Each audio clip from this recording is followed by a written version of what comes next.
Merci, merci. Zambe apambola. Nabanda konabino nyonso bosika boza kolanda. Soyez bénis et que le Seigneur vous bénisse. Le Seigneur vous bénisse, pourquoi? Parce que nous sommes dans un grand séminaire. Donc nous parlons sur la destruction de la main noire. La destruction de la main noire, nous avons évoqué beaucoup de points qui fait que les gens ont sur le joug de la main noire. Nous avons expliqué d'abord la main noire familiale. Comment est-ce que la main noire familiale opère? Nous sommes dans Psaume 37, le verset 17. Psaume 37, le verset 17. Par le bras du méchant sera coupé. Le bras du méchant sera coupé. Quels sont les bras du méchant? Le bras du méchant, quand on parle du bras, la force de la main, c'est les bras. Le bras, si les bras ne tournent pas, la main ne tournera pas. La puissance de la main, c'est les bras. C'est pourquoi Dieu nous parle que la main ou le bras du méchant, vous devez la couper. Qui dit couper, il faut qu'on cate. Yango Tobanda qu'on parlait sur main noire. D'abord, qu'est-ce que signifie main noire? Une main noire, c'est une main qui est tentée d'opérer dans ta vie, mais cachée. C'est une main qui est cachée, mais toi, tu es tenté de subir les choses physiquement, mais la main là, tu ne la vois pas. Elle opère obscurément. C'est ce que nous appelons sa main noire. Et la Bible nous dit, le bras du méchant sera coupé. La destruction de la main noire. Nous avons parlé que beaucoup de gens sont victimes dans leur famille, dans ce que nous appelons main noire. Ce qu'on appelle d'abord main noire de famille. Main noire de famille, c'est une main noire qui agit. Comment est-ce qu'un main noire de la famille peut-tu agir?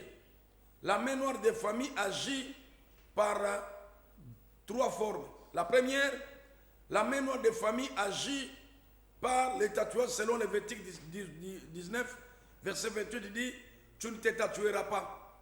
L'homme est composé de trois parties. Il y a l'esprit, il y a l'âme, il y a le corps. L'âme de l'homme est dans le sang. C'est pourquoi dans le sang, il y a au moins 7 cris dont nous parlons que les 7 cris du sang. Les 7 voix du sang. Dans le sang, il y a la voix. Raison pour laquelle vous allez voir, Dieu parle à Caïn. Il dit à Caïn, j'entends la voix du cri du sang de ton frère. Donc le sang d'Abel avait une voix qui parlait. Raison pour laquelle vous avez des familles qui ont l'air cri du sang. Dans ton sang, il y a la voix de ta famille. Raison pour laquelle dans le sang, on a mis des choses traditionnelles, familiales, que les gens ont fait. Moi, je suis, par exemple, Teke. Je suis Teke de Ndambala.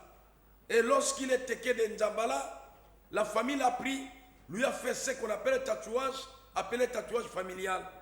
Ce tatouage familial, donc quelqu'un a fait sur base d'une guérison, protection, ou bien sur base d'une protection familiale, et on a fait le tatouage. Dans le sang, il y a les cris. Dans le sang, il y a la voix. Raison pour laquelle vous allez voir, il y a des familles, leur sang crie, nous, je suis Vili. Et le fait que je suis Vili, j'ai une destinée à moi. Mais le sang Vili est en train de me réclamer et de parler. Il veut que je puisse savoir parce que dans le sang, il y a un comportement.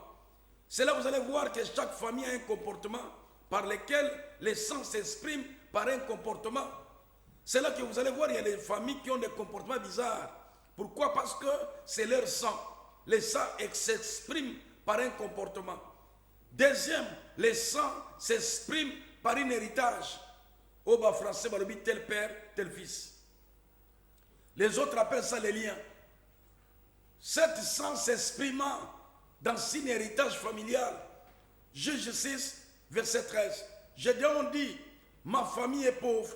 Je suis dans une famille qui est pauvre et je suis le plus petit de ma famille. Il parle d'un héritage familial, l'héritage négatif. Héritage négatif, et ça est loko maman mona, ngape fona mona. Maman na manga échoua, baba la été, ngape na mwana naza victime des choses familiales. Dès que je vois les choses de ma famille. Ma soeur et mon frère, nous voyons encore deuxième chose, la maison de Terah. Genèse 12, verset 1. Dieu parle à Abraham dans la maison de Terah. Il dit Abraham, sors dans la maison de Terah. Pourquoi? Parce que c'est une maison de père qu'on appelle le combat des origines. Le combat des origines, c'est une main noire origine qui vient de votre origine. Main noire à origine à Abraham, Terah veut dire limité. La première chose, la main noire limite les gens. C'est là que vous allez voir papa Tozalaka limité dans Mabala. Nous sommes dans une famille très limitée. Je suis moi Namboka Menaza limité. C'est là que vous allez voir, il y a les limites de leur famille. La main noire crée une barrière. Dans cette barrière, appelle les limites. Maman, vous vivez des barrières dans vos vies. Dans ta vie, il y a des barrières. Dans ce que tu fais, tu sens qu'il y a une limite. Madame, votre mariage est limité. Votre vie est limitée. C'est là que nous avons imploré ce dimanche. Ce dimanche, j'invite à tout le monde qui m'entend en ce moment, ne manquez pas dimanche à partir déjà de 8 h. Venez même à 6 h pour prendre la place. Je parle à tous qui m'entendent. Sois mon invité. Je t'invite, toi aussi invite. Sois mon invité et que le Seigneur t'aide. Afin que la main noire de votre famille détruise. Main noire de famille crée ce qu'on appelle la vie d'uniforme. Ndio monaka tozalaka na vie moko boye ekokana. Leki na biso aza na poto, oya kenda poto. Na kanisi comme ya ke poto seloni na biso toza awa na point noir, akoza na vie akoleka biso. Ndoka eza kuna botaka te. Comme biso pe na famille tobotaka te, ye pe akomi na problème mabota place akendaki. Mais noir ya famille ememaka vie moko ya kokokana, ba problème négatif ya kokokana.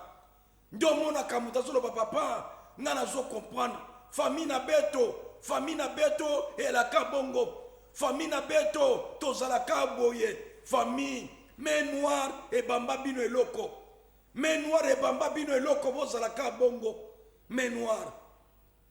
Troisième, la main noire crée ce qu'on appelle une situation familiale. Ndio bomonaka Abraham na famille na bango bazalaki na situation oyo ezosala ke boyeba ke oyo eza famille Abraham. Ya liboso mwasi na ye azalaki na problème ya kobota. Aboti na pesi aboti Isaac abali Rebecca na pesi pasio mama na bango amona yepe akomi na libala akomi komona yango. Jacob mwana ya Isaac abali Léa, même problème ezalaki na mama na bango et oyo ezaki na koko na bango eye ko apparaître lisusu epai na ye. Pourquoi? Mais noir ya famille elandelaka bana ya bana mais noir. Troisième, mais noir ememaka retard ya kozwa opportunité. Retard ya opportunité eza batu na vie bakuta na ba opportunité ya malamu. Aujourd'hui, ce que tu pleures, tu ne pouvais pas le pleurer si tu avais saisi l'opportunité. Ce que tu pleures aujourd'hui, comme koyenga yenga, parce que aux anameno les autres tambisa yo, les autres bamba yo.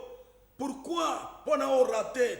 Yango Abraham 75 ans na ndako ya terra, mais noir ya famille et même retard ya ko saisir opportunité. Yango ezana batu ebele. Bana retard ya makambo ebele, retard ya kozwa partenaire ya vie, retard ya makambo ya réaliser, retard ya kotoucher destiné, retard ya kokoma, même noir ekoki ko empêcher yo dimanche ndenge bazobenga batu baya, mais main noir ekoya etie yo barrière. Ekotia barrière na ba distraction. Okomona camarade moko boye aye kobengo dimanche na invité yo yaka tokutana. Mikolo nyonso abengaka yo te, mais era kaniske bazobenga yo parce que dimanche toza na destruction ya main noire ye abengi yo nde bokutana na ye. Chéri na yo akala nde abengi yo na tongo bokutana. Yo kaniske zo opportunité main noire aza ko balula yo, aza ko balancer yo, aza ko dérouter yo, aza ko chopembeni. Ayebi ke non, muto yo soki ameki koya dimanche akofungwama main noire kokatana.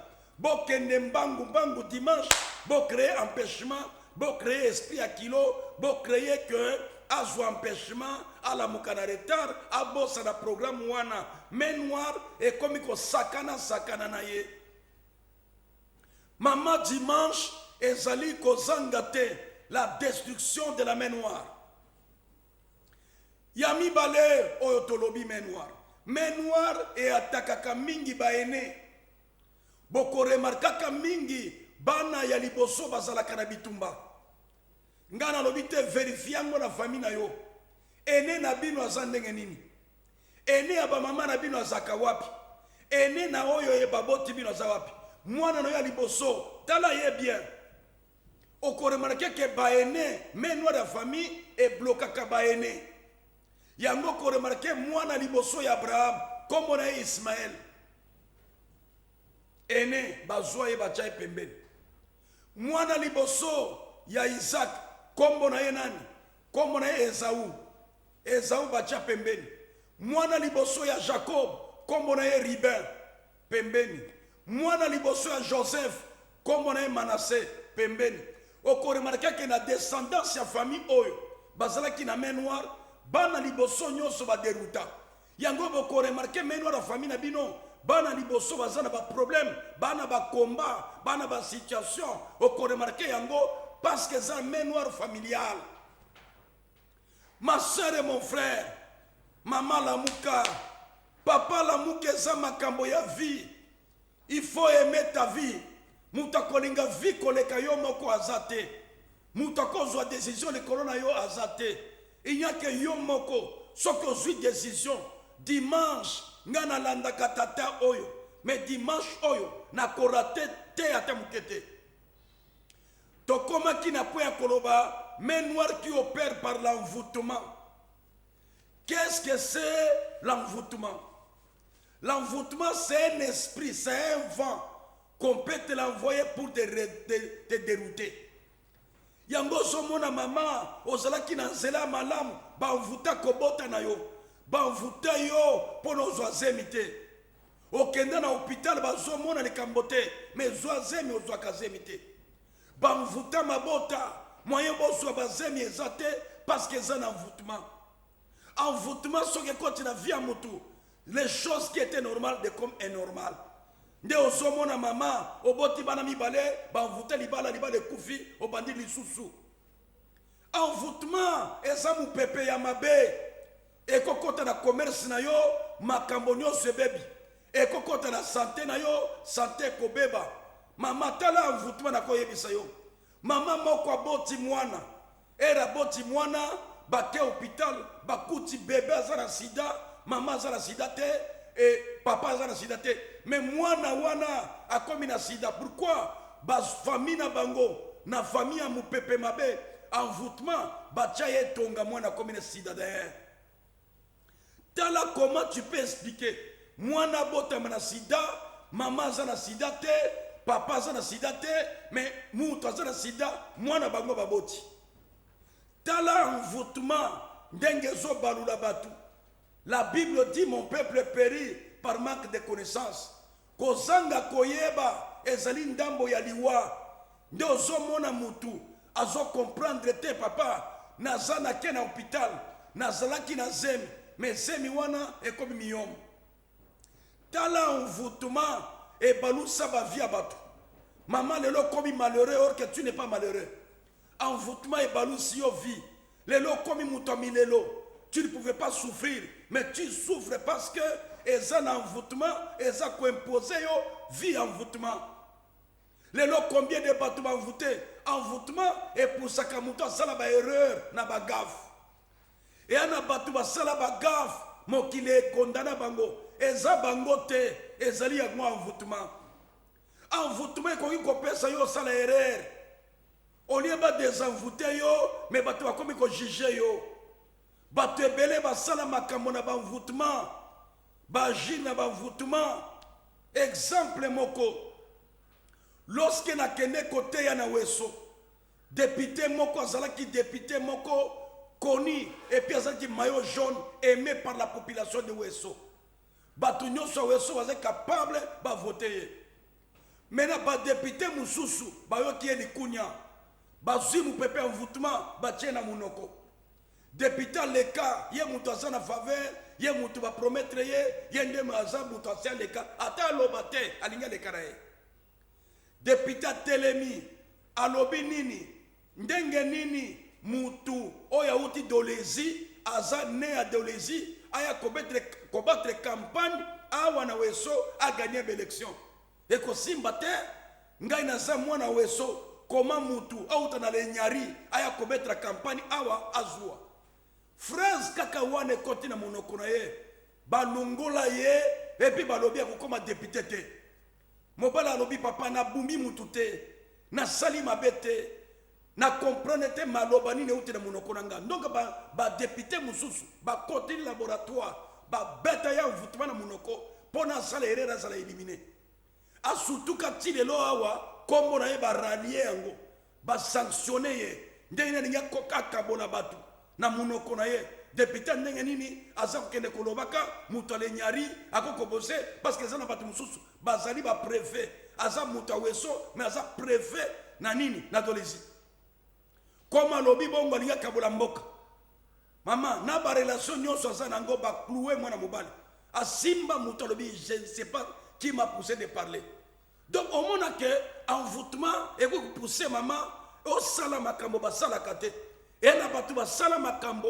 bakadela yango kosala te mais bamba monda mulili évangile ah soko to tiki garçon oyo biso to komona passe ba beta ya envoûtement ti lelo makambo bebi combien makambo batu ebele beba balungule musala koza envoûtement makambo beba koza envoûtement asala accident ya envoûtement lelo makolo tambola kate za envoûtement azana ndako ti lelo akomi kisimbi atambola kate azana bébé moko atambola kate parce que banvuta ye maman dimanche oyo kozanga te pona kolongola banvoutement.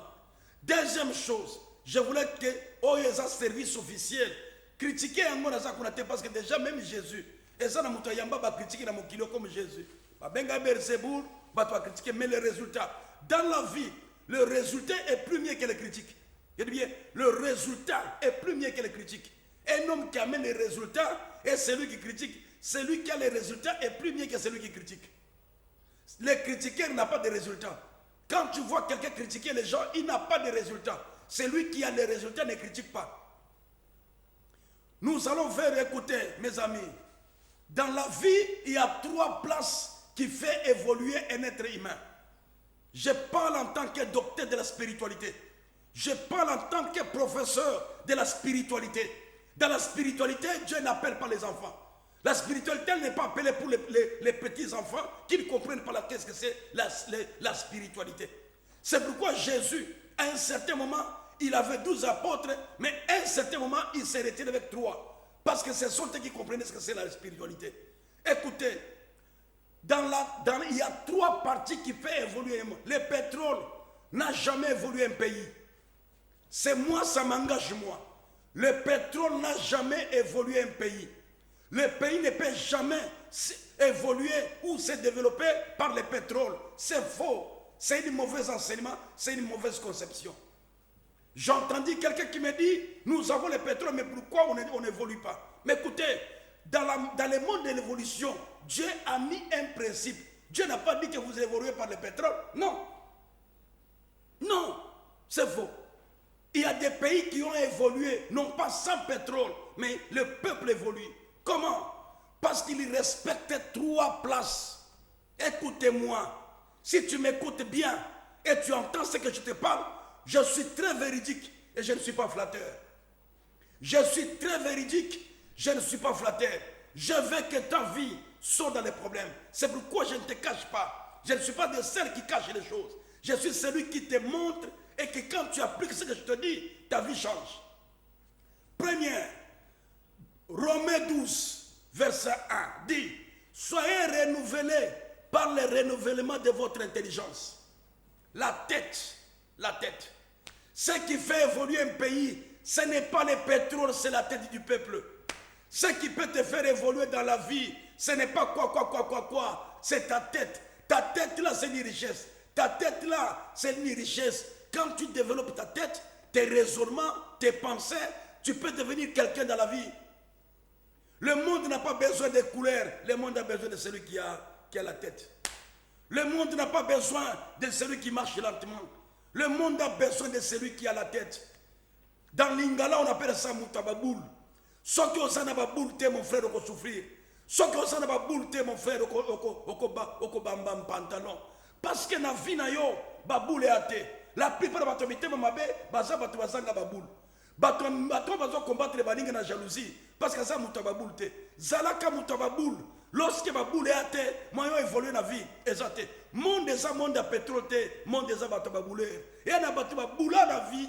Comment battu dans la vie? Parce que boula. N'a pas expliqué aux chrétiens. Bon, ça la battu baboul. Bon, ça la battu gogo. L'État, fonction publique. Laissez-moi ça.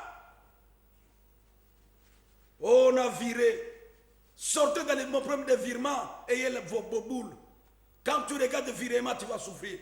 Les jours qu'on ne vire pas, tu ne fonctionneras pas. Boule. Zala Moutababoul, Dieu dit, soyez renouvelés par le renouvellement de votre intelligence. Donc, Baloussa Makanisi, Baloussa Mayele, Baloussa Makambo. Ce qu'on dit que Baloussa Boul, t'es mon frère, on est là, dans ta vie. Deuxième place qui fait évoluer un être humain, c'est les mains.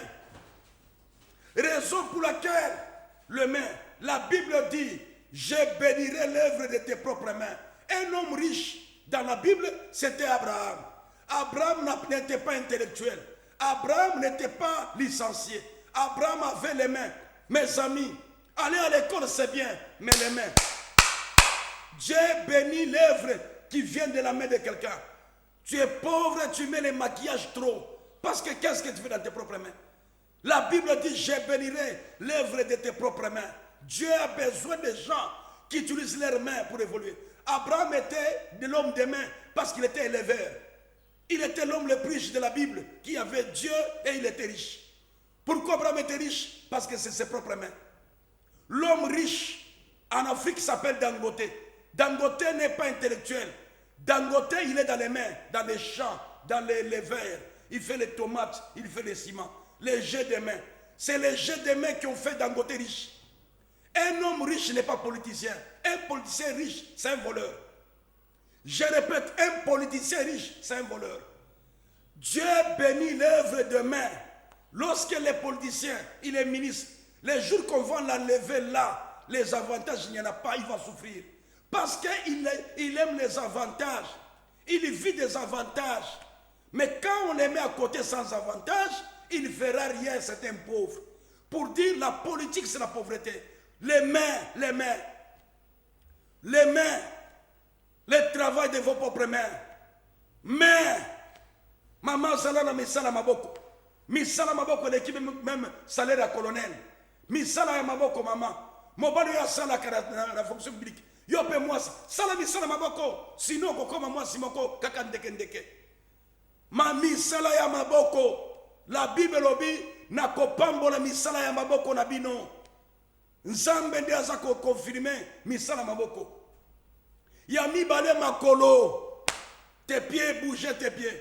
La Bible dit, les liens foulera la plante de tes pieds. Je te les donnerai en possession. Savoir calculer les milieux que tu es et comment marcher, comment mettre tes pieds, comment bouger. C'est là où Dieu dit, je bénis l'œuvre de tes propres mains. C'est là où vous allez voir dans les sacerdoces islamiques.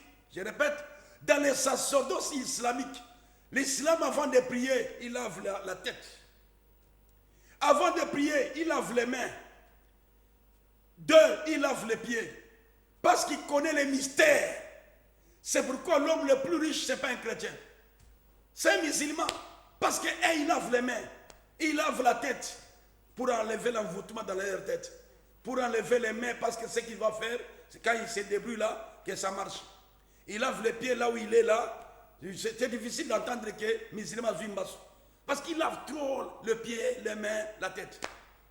C'est là, je répète, et je parle à la télévision. Critique, moi je ne suis pas là. Dimanche, nous avons lavé les mains. Je vais laver les mains, beaucoup de chrétiens.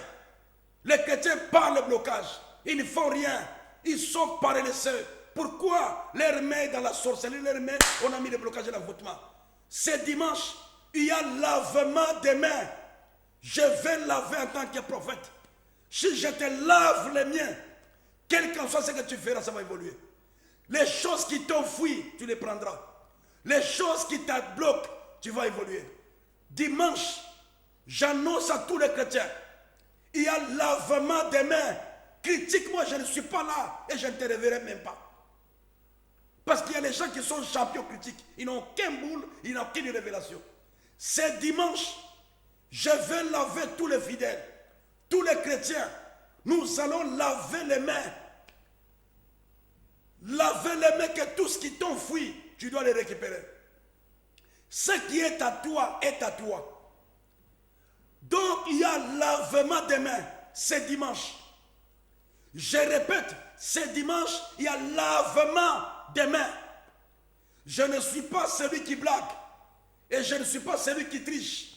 Et je ne suis pas celui qui tâtonne. Quand tu fais les choses avec beaucoup de tricherie, c'est là que tu auras peur. Je n'ai peur de qui? Les témoins sont là. Dans mon ministère, je vois les sida guéris. Je vois les cancers disparus. Je vois les femmes qui ont les myomes et les myomes se changent à une grossesse. Je vois des femmes, 62 ans, qui ne mettaient pas au monde. Aujourd'hui, enceintes. Je vois des femmes que le monde a condamnées de ne pas vivre avec un cancer. Cancer clitoris. Aujourd'hui, on a récupéré. Le sida, je vois plus de 2000 sidadéens guéris dans le ministère. Ils sont en France, aux États-Unis, Amérique, Brazza, partout. Les témoignages sont là. Je ne parle pas pour parler. Et je ne m'amise même pas. Et je n'ai pas cette nature de quelqu'un qui s'amise. Donc, je dis demain dimanche, mets tes pieds là. Je vais laver tes mains. Je répète, il y a lavement. Si tu rates, c'est dimanche. Maman, tu te combats toi-même. Si tu rates, c'est dimanche. Tu ne connais pas que tu es venu sur terre. Si tu suis les menteurs qui vont te mentir, ne pars pas là-bas. Ils ne t'aident pas. Ces gens-là ne t'aident pas. C'est dimanche, je vais laver les mains. J'invite à tout le monde qui ont des situations de mains, qui ont des situations de travail, qui ont des situations, des choses qui ne marchent pas, des situations, des choses l'ont fui, les mariages l'ont fui. Je vais laver les mains.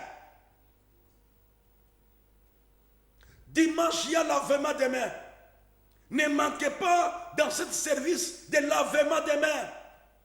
Dimanche, il y a lavement des mains.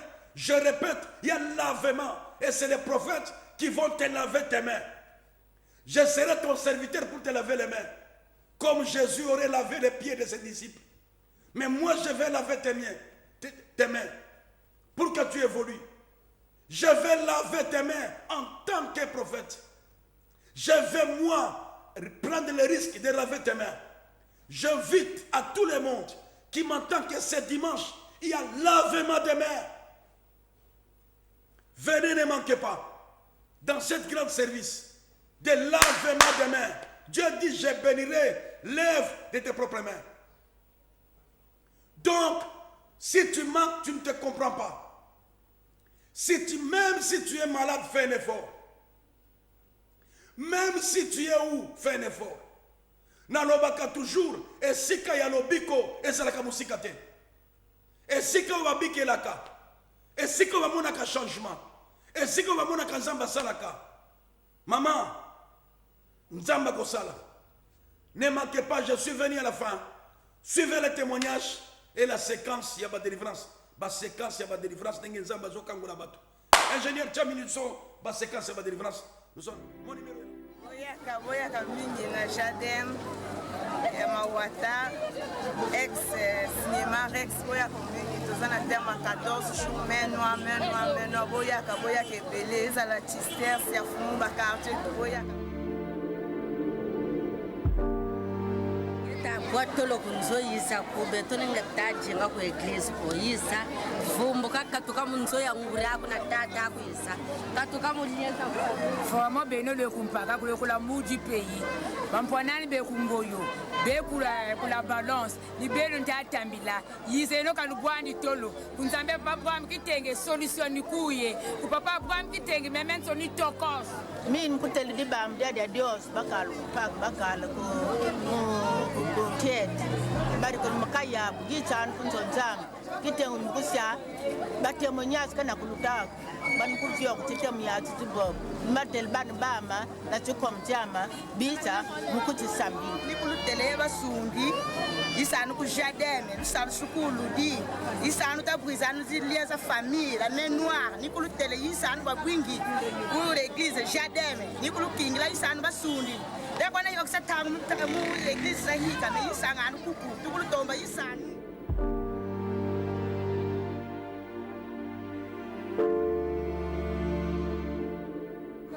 na jardin papa apprend vraiment bayi na malade na inzo na l'hôpital solution que veut que na jardin avec nous ça va avoir une mission nous que mission na jardin solution que ni awo tu kuis na jardin mais jardin mama ba tokos mama ba bega na lutaka ben kona bana na inzo jen boru wan vraiment wari jardin yangu di neni du samu kei batu boba bakanga baba bogari mama baba bogudisimu baba bojulu mbiko mugari mandawo mama mamukolu tadu maru ni séminaire dit vraiment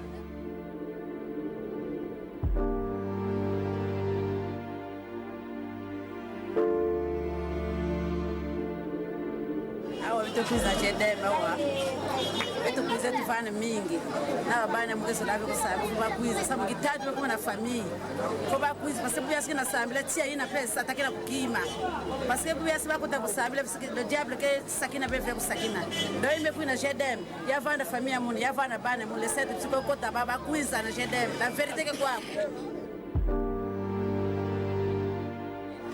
kaka profeta séminaire awa bekumapeve bapapa bamama ani bekutapikila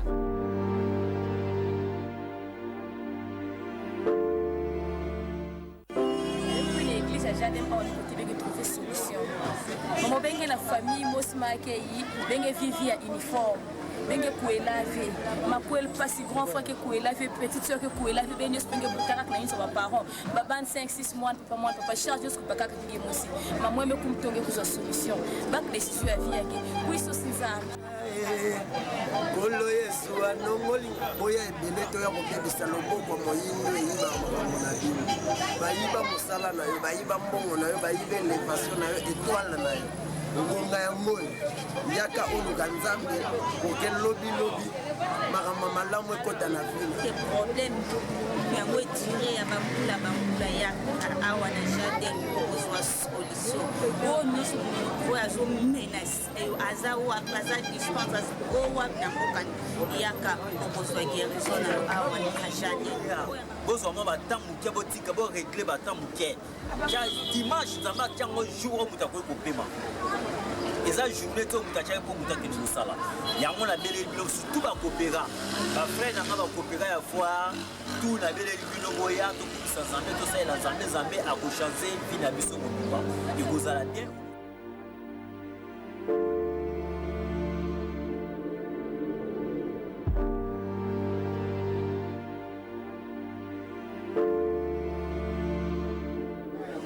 Todo para séminaire et banda mardi.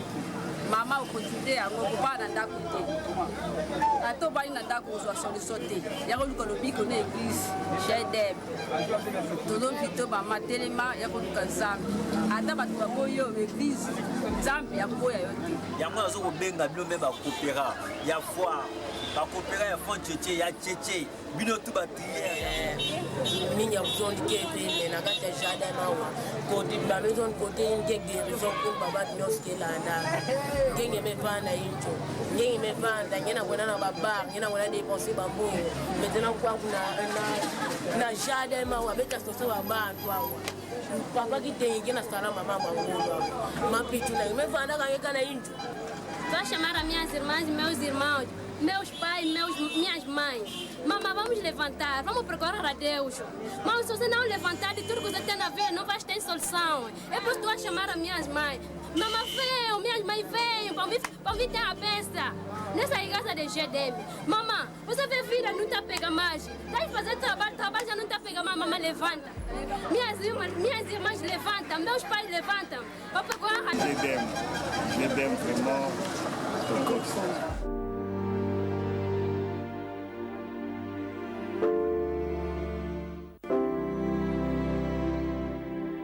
séminaire moko boye tozosala mpona bakomba na biso famille eza to pasi biso bato ya bafamille ya kolela bamatanga famille nyonso to okosika chaque année kaka kolela kokunda donc molimo ya kokunda wana mpena toboya yango do baproblème eza ebele baproblème ya kobota neti biso basi baproblème ya mabumu neti fo baproblème baminion bavibron bakiste ezodisparaît kawa nazoza basemuna invité benyonso batya foncheche batya tister batya mokamba batya murija batya mvuvu batya safumu benyonso enpuise benimini agi ya demso unsora benisora gladis mometal témoignage akali yango etamomanga na mitambo agi ya demso yake commentaire ve yake politique yake bamamu nzambe ke nasala tozobanda séminaire ya 2 semaines à partir ya mardi la main noire na main noire bandeko na nga naza kotenga bino boya nzambe akitenge aza nzambe ya tikotaka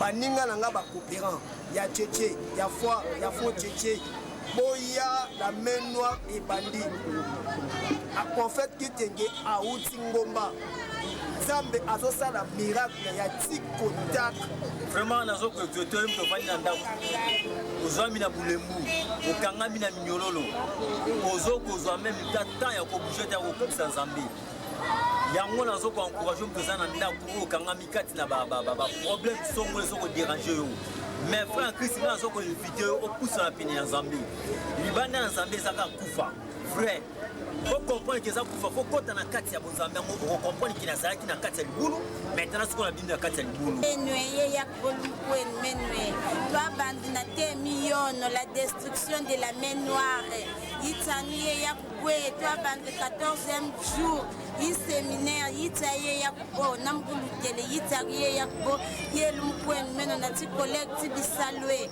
na bat ku quartier yitsaniye ya kubo namkulutele twakusabrise kokubwilwe la main noire kokubwilu twakusabrise 14e jour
Shalom.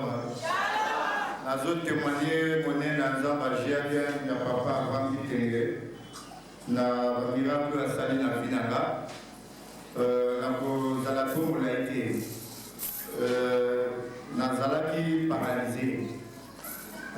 paralysé choc et banana na genou après un moment na genou alobi pa menga na genou akanisa luko na beta ballon na beta ballon na meli ibuprofène na lobby pour les canaux comme na likolo mosusu après 4 jours na ke mosala na komi na mosala kuna ekaninga donc moya kotelema eza bisunte moya kotambola eza bisunte bachef na nga mosala balobi po me motaila kwa bien ndenge nini ekomi boye babimisi ngai bameninga na clinique na kenya basali baza examen oke na bazopito tout na banete cœur bazopito tout ya monene ya pont noir clinique à plateau, va saluer rien.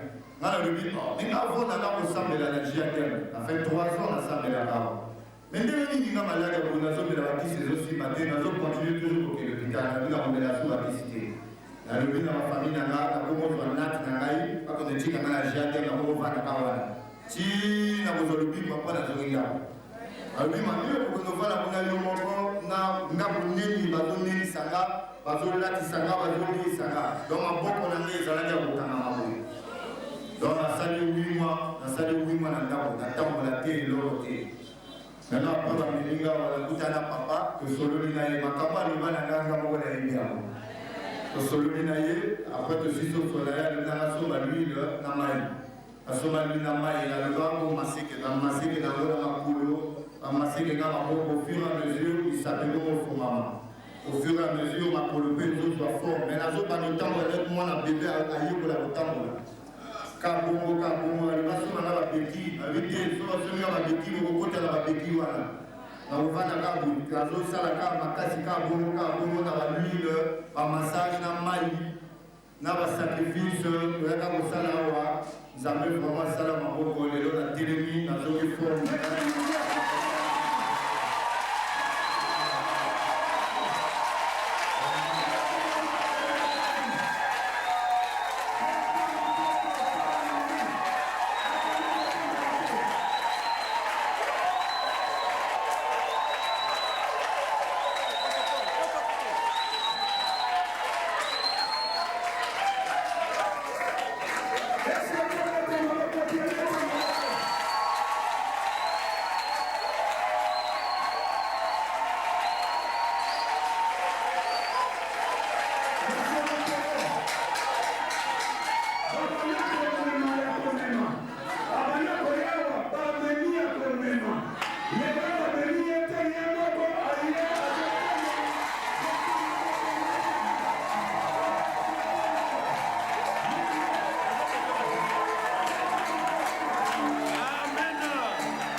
L'hôpital Toboui, l'hôpital T, mais nous avons avec l'hôpital.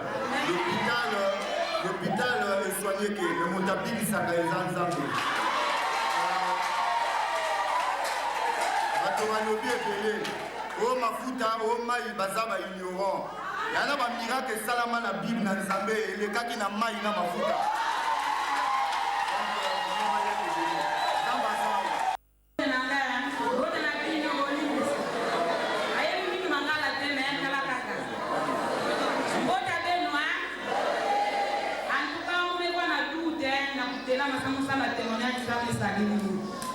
Mukena bakala muna hizo baka mzo malafu antoka na kukunda l'église muke kima na kukima mais antoka de kumkuza na église ya hii zambi na sala chima bakala muke na shungi yapa mimi na babede puya ndo kwenda meme mukena problème ala na mkuta muko na l'hôpital leba muke na malade na déranger nous vendredi me sale tume kutala pasteur kwa mungu bete na veille prière na l'église mais pour na ndio tume na bakala muna kwa na l'église ange ndimuke na kwanja kwa nimekuiza kumefutuka na vile pia kuiza kama umelala mtu anana waduka kusumu maji ndio vile mkana mimi kwa musale tu na kusumu maji mesumbu mazi amelala vele priya mafutu na Yesu bakala na basuka malesa makelele mema ngamukujerere même l'église donc les gens fait na na vele prière na isa tia maison tu vas à lycéen on la permet de mukuiza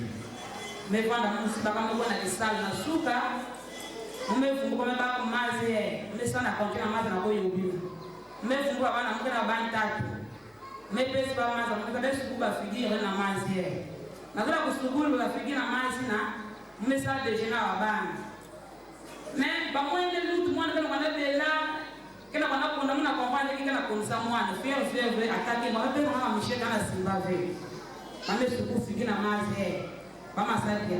Quand est-ce que nous sommes nous mettons ces juste na mwana mwa ya tuna kei. Yake na kimo sana kwetu na kata kukuta yano. Mais ya hiki nous avons tout ça wa mwana mwa sasa tanki. Okukimza kujete. Ane kusema ela mwa gete makei. Bendo wakati nisa binjemela asana nisa bete sumaya ba. Ya mavisi mutaka kinjemela mkukota na kati. Mais ya kinjemela yeye mpusa. Metesema ya hiki. O mamuza mozote vya o muza muve mmegeta mwaya kukabidi ndembele hii gelve wale meza alega mlega meza yako kwenda na lopitala sasa parce que ndembele baba saka na bena yao mezo sana na mimi nitakuja bena mbo mkana mambo kana déranger muno mena mbo kama kana kimwa na sisa kwa sababu za yao mena pasteur abedo akasala toujours betu fana kiminu na maze meba maze meko kisina likuta mwana mimi ningisa mais balmi maga qui vient na baskavi masa dilo mzonza mle dilo ve sacrifice on mesa na kola na l'église la ka sacrifice ya pamba fone sala miracle fone mesa di miracle na butaki tembele faut be miracle sala na tembele basika tembele mesa le 1 mois na dikuta mwana mama sokoro mumesa ba ko masa men ngisa ba mo tembele na descender kindele na descender donc mesa mo kindele na sacrifice mesa na 1000 fois pas bien ça mesa di munde wa ndeni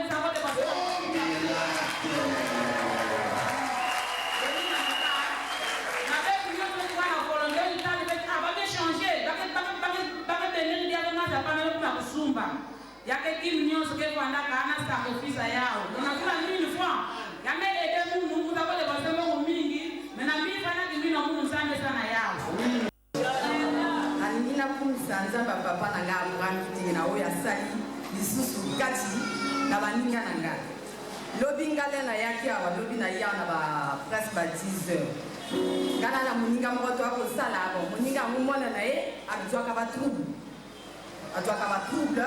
parfois à bien parfois ça m'a bé parfois donc ngala na ngina brasa na ngasoma za kuna zo ngoro me manga koto me magiso na wana tikaki wana na église na ngala ni menga muninga mosala kufeni mama to wana ni chelo ngafuna kende na notre là na enterrement ngana ko kende susu même la réception na ko doit de tenter j'espère même à qui même fille à réception on a besoin de to doit qui moi de va pour mettre na kongo ya réception alors nanga vraiment souvent même na mbo na somba nga o miracle na tino wana na kui ngapela le bon na ko sala ngo pono na vie na koti na somi o miracle na somi na kui na 500 wana ngana kena ngana na matanga nanga na sisi na belier to iko kutana bisona na bon marché alors nanga songa ngana na l'hôpital la sisi ngana ngana ya kana mwana nanga aya mukati keke église dona jamu so que l'église merci na o miracle no somi ngana na kui wana ya jwango ateko pakola mwana na ya liboma wana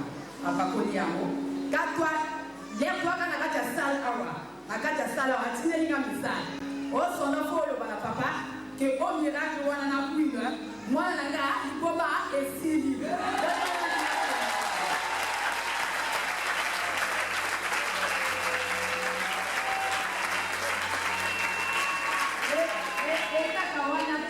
parce que il a le nana qui va tamboli bamboka comme mwana wana esali depuis 2004 mwana wana aumela liboma wana mwana waki vraiment yele donc mwana wana 22 ans ba bebisa ki e bongo tile donc ni wana angana témoigner nzo papa na ngati tele na oya sala kata Kete moko libongo depuis 2004 asumi maya lobi osoto mama makamoto na révélation Muta asumi mai lobi esozoka asumi mai na wili mai wana apécié kaka le même jour a titre message de l'autre niveau mais ça nini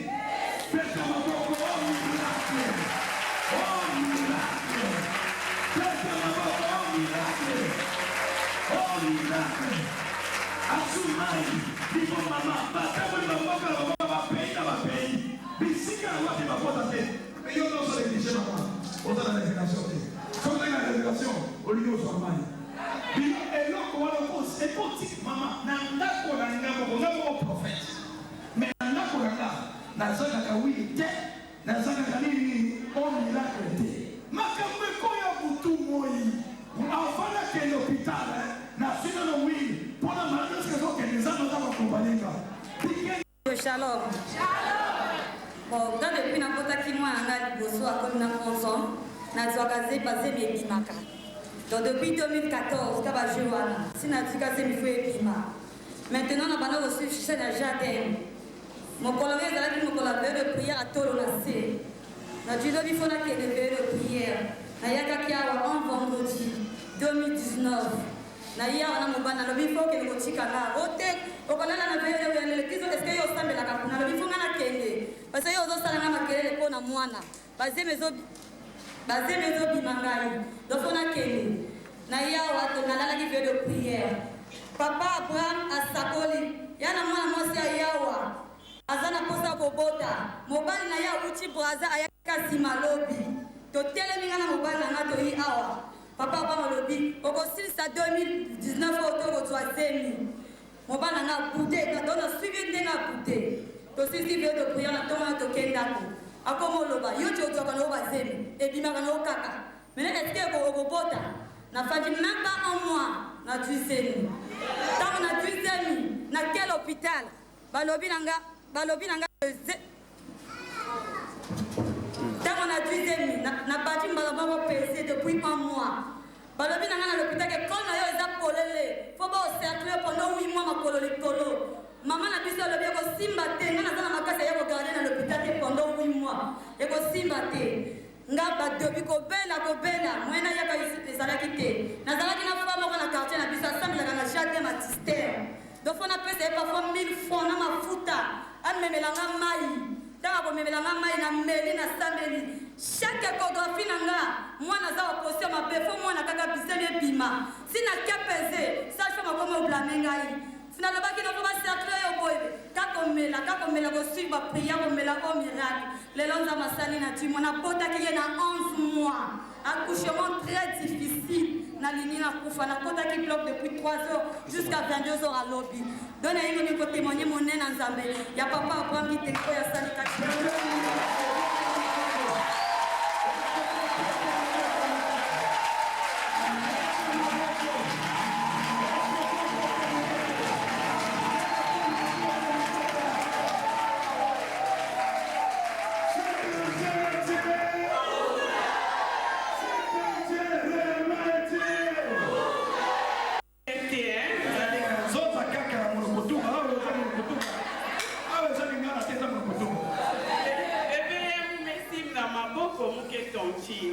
Papa Natala Soni, mais ça c'est pas un truc à cacher.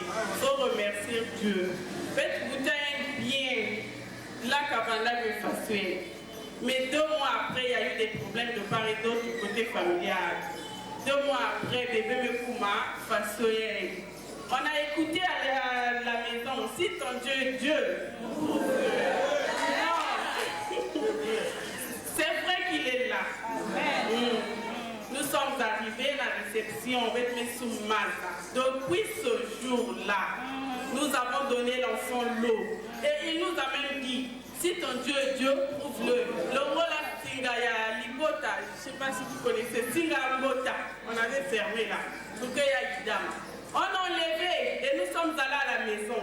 Depuis ce jour, je suis tata. Je tiens ma fille correctement.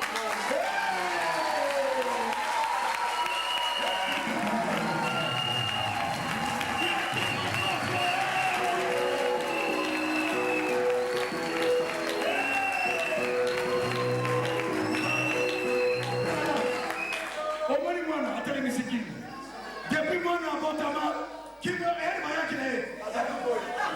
Bataille singa, pour la mini qui me sonne. Et tout.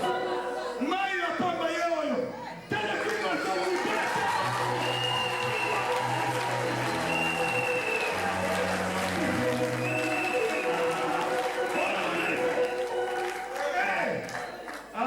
Si ton Dieu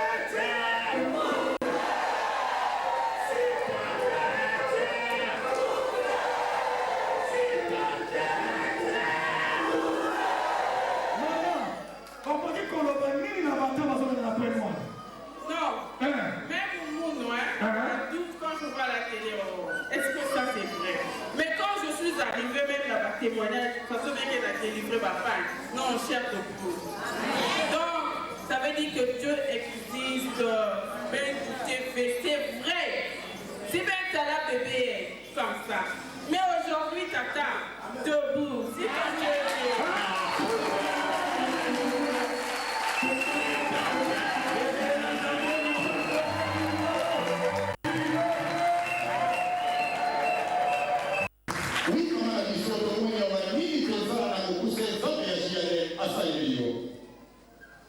Shalom, hein?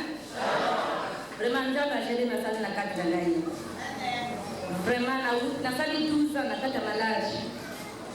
Malade à Nyon. Nyon, nous avons opéré une fois.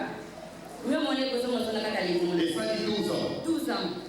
Et ça dit 12 ans. Opéré une fois. Mais nous avons opéré le 24 décembre. Donc, nous avons le 24, on n'a pas sonné la grâce. La belle a quand même alors, on s'en dit, nous sommes à la bouille. L'air est la séminaire Yang. Donc, il y a un séminaire pour la nous avons des nagaïs. Nous sommes compagnie ni gaïo salam. Nous avons aussi la quinzaine ni na sala. Donc, on a la quinzaine on a vu, tu appelles la quinzaine on a le quinzaine. Rappelez, on a quinzaine on a le quinzaine de sala di kam on a eu. Quand on a dit, oh, la simi la prophète, la sala la rappelé pour la prophète. Sala na kati na ye papa, abiki sangaye. Nzali asali vraiment mieux me wale ko bunga. Le mieux me wale ko bunga na kati ni bunga ngai. Na lakini na makate pone ko ke mone na zalo ya sala na kati na ngai. Na sukali susu na pesa na susu sipi no susu. Mobali to ka wana kala. Mobali wana to ume pana katra. Juna le to zanda ko moko. Vraiment nzali asala ni na kati na ngai. Na usiku kama wa. Na usiku kapasi. Na kama nza kumaka yeso. Yeso mona ngai. Yeso mbi. Ole na ngai.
nasali 7 ans na malade nayaki na infection nakobota te nayakaki awa namonaki na tele publicité na tele nayakaki nzambe alioso asali ngai oyo naboti nayi kolakisa mwana na ngai